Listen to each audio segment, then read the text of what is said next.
Hey guys, it's Katie. Welcome back to my channel. For today's video, we're going to be talking about all of the books that I have read lately. This is basically my October wrap up, but honestly, I don't know when I read these books. Maybe October, maybe November, maybe some in September. These are just the books that I've read since my last wrap up. Let me tell you, I am so excited to be sitting here and filming this today because I have not made a book video in a hot second. If you watch my vlogs, you know this semester has been just so busy for me. Just insanely busy, and so I haven't had a whole lot of time for reading or filming or doing anything that I usually like to do. So I'm really excited to do this because I've missed these, and I'm really excited actually because I just registered for next semester's classes, and next semester just looks like it's going to be a lot less busy than this semester, so I'm hoping that we're gonna have more time to do the usual things. Also, I just realized this as I was like setting up to film this.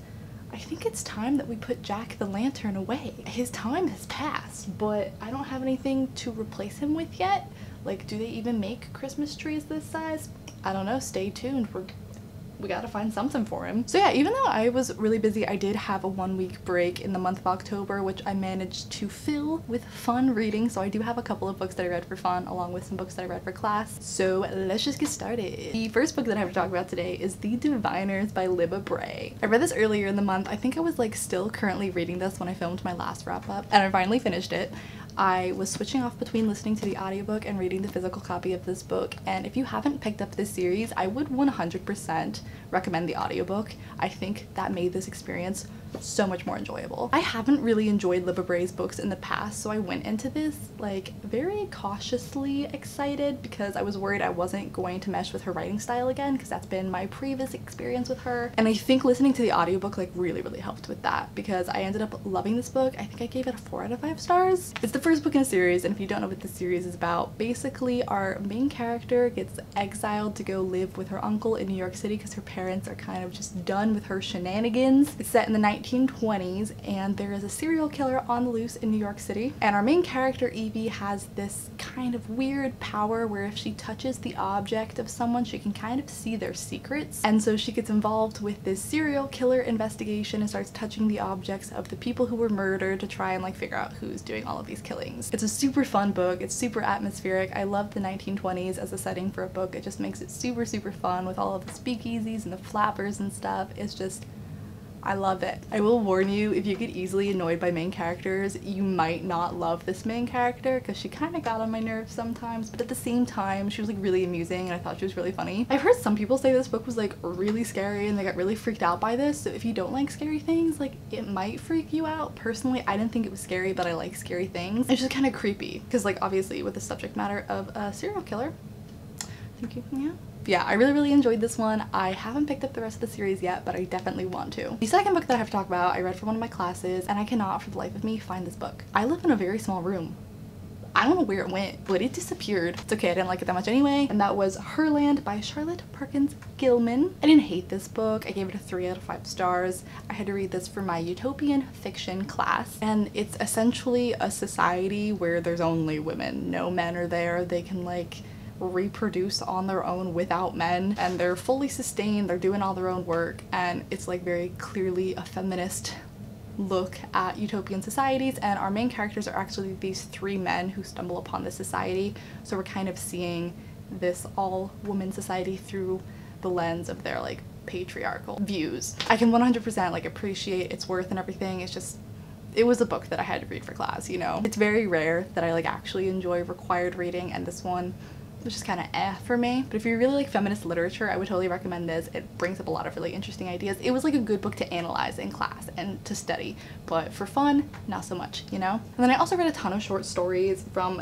the Anthology of Contemporary American Short Fiction, which I'm not really going to talk about because I just don't want to. I would rather talk about the fun books, so we're going to go on to the next one. The next book that I picked up, I loved, you guys. I loved this book. Was City of Ghosts by Victoria Schwab. So this is also the first book in a series, and correct me if I'm wrong, I'm pretty sure this is middle grade. It 100% reads like middle grade, so if it's not middle grade, it should be middle grade, but I had such a fun time reading this. If you like Halloween Town or Hocus Pocus or all of those kind of like stereotypical Disney Channel kids Halloween movies, reading this felt like watching one of those movies, which is why I loved it so much. I read this like right before Halloween. It was perfect timing. It's a little too late now, but if you haven't picked it up, like Halloween, that time of year, this was perfect. So it's basically about this girl whose best friend is a ghost, and her parents also believe in the supernatural, and they're getting this new TV show where they like go through the most haunted places in Europe and try and find ghosts. So their whole family moves to Scotland, and there she starts encountering some other not so nice ghosts, and it's just like a fun kid mystery kind of thing. I gave this a 4 out of 5 stars. I definitely want to pick up the next book in the series. I love Victoria Schwab just as a writer. It was really fun to see her write for like a younger audience. Yeah, it was just really cute. It was just one of those books that just like makes you happy and you're just kind of like chuckling to yourself while you're reading it, but it was really cute. The next book I have to talk about was something I had to read for class, but I actually ended up loving it, which is just very abnormal. I gave it a 5 out of 5 stars. That was Brave New World by Aldous Huxley. I know a lot of people were required to read this in high school. I was not, surprisingly, but I know a lot of my friends who were in different English classes had to. And now I'm like, I don't know if I wish that I had read this in high school, because I don't know if I would have appreciated it that much then, but I definitely appreciated it now, and I'm glad that it was assigned, because I don't know if I ever would have picked it up on my own. This was for that same utopian fiction class, and essentially, if you don't know what this book is about, it's this like dark utopian fiction where like natural birth doesn't exist. Everyone is born out of test tubes and they're all identical. You have like 800 identical twins, and it's essentially like a caste system. Like everyone is a different stage in the hierarchy. You're either like an alpha or a beta or a gamma or an epsilon or whatever, and you have your roles in society, and everyone is like color coded. Everyone stays in their lane basically. And I just thought it brought up like a lot of really interesting points. Again, this was like a really fun book to like really analyze and study, and I actually read a lot of like critical literature on it and kind of like saw what like other scholars had to say about the book, and it was just like really interesting. There's so much like social conditioning and brainwashing in this story, and it's just like hits a little too close to home. Like stuff like this, not in this exact form, but stuff like this happens in our society. I would just highly recommend this book. I really enjoyed it, more so than I was expecting to, and it was also a really easy, fast read. And the next book I have to talk about was also for that class, also required reading, and I also gave it a 5 out of 5 stars. Like, what happened this month? That was The Handmaid's Tale by Margaret Atwood. I know a lot of other people also had this assigned in high school, but I'd never read it. I haven't even seen the Hulu series. I think I watched like the first episode of it and I got like thoroughly disturbed, so I stopped. But I'm really glad that this class like made me push through and actually read the book, because it was so good.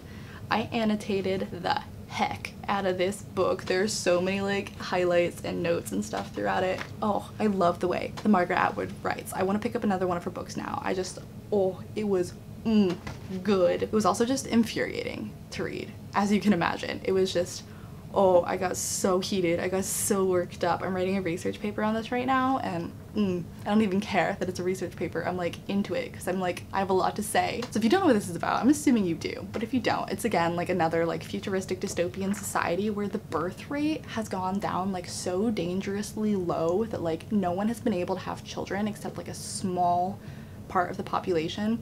So essentially they force all of the women who are still able to have kids to become these handmaids. And so they're essentially these like surrogates who have to go live with these families who are trying to have kids. And essentially the husband of that household like rapes her every month to try and conceive a child. And then once she gives birth to the child, they take away the kid, and then she moves on to the next family, and she has no choice in the matter, and she has no rights, and she like can't talk to people. She can't do anything. It's just horrific. But what was really interesting about this book was a lot of the utopian and dystopian books that I've been reading in this class.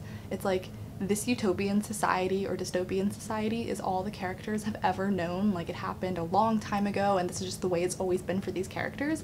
But this is one of the few books where the characters like remember the time before. Like they were old enough to remember the way things used to be, and so that causes like a lot more tension in the story because they have like hope that they could get back to that old society, which is also just like really sad. I think you're worse off if you can remember like a different way. Ignorance is bliss and whatnot. But yeah, would totally recommend this book. I think it's so important, it's so smart, and it is so scarily, eerily accurate to things that are happening now. It's just it was good. I'm so glad I read this. I don't know if I would have picked this up on my own, but I'm really glad that this got assigned. And then the last book that I have to talk about, I actually didn't finish. I DNF'd this book, which I'm really hesitant about because I've heard so many other people just rave about this book and talk about how much they loved it, and so that makes me like want to love it, but I didn't love it, so I don't know. I might go back to it, but as of now, I'm DNFing this. That is The Dark Descent of Elizabeth Frankenstein by Kirsten White. So I think I got like 100 pages into this, and honestly, I was really bored. Just like really bored. I didn't really like any of the characters. I wasn't a fan of the writing style. I didn't see where the story was going, and I didn't understand why the author chose to start the story where she did. Because like typically a story starts in like the heat of the moment, like in the middle of when things are happening, and I felt like nothing was happening. Like, why did we start here? This is not an important moment. This could have all been backstory. Like, can we zoom forward like 300 pages, please? So yeah, I struggled with this. I really wanted to like it because it looked like it was gonna be super cool. Maybe if you're like super into the Frankenstein thing, you'll like this. Personally, I wasn't like a huge fan of Frankenstein when I read it in high school, but even then, I don't know. I like didn't like our main character that much. Honestly, she kind of annoyed me. The book is about this girl who was like abused and basically in the foster system, and Victor Frankenstein's family essentially adopts her so she can kind of like control Victor because he's like a very troubled child. And so it's about the relationship between these two adopted siblings, but they like won't let them call each other siblings. Like they don't want to like fully claim this girl into the family, if that makes sense. So I think they like have to call each other cousin. It's very weird. But yeah, I was just like, I felt like I was like trudging through this book and nothing was happening. I was just so bored, you guys. It was I couldn't do it. I was even listening to the audiobook, and usually I can get through a book if I'm listening to the audiobook like a lot easier, but like the thought of picking up this book or like turning on the audiobook had gotten to the point where I was like dreading it because I just didn't want to read it. So I think that was a sign that it just wasn't meant to be. So yeah, those are all of the books that I've read in the past month or so. Definitely let me know down in the comments if you've read any of these books and what you thought of them. I would love to hear your thoughts, or let me know what your favorite book that you read in October was. I would love to know. If you want to follow me on any of my social media, all of those links are down below in the description. I also had a book come out earlier this year. If you want to pick up a copy, I've got links down below in the description to that as well. And I'll just see you guys in my next video very soon.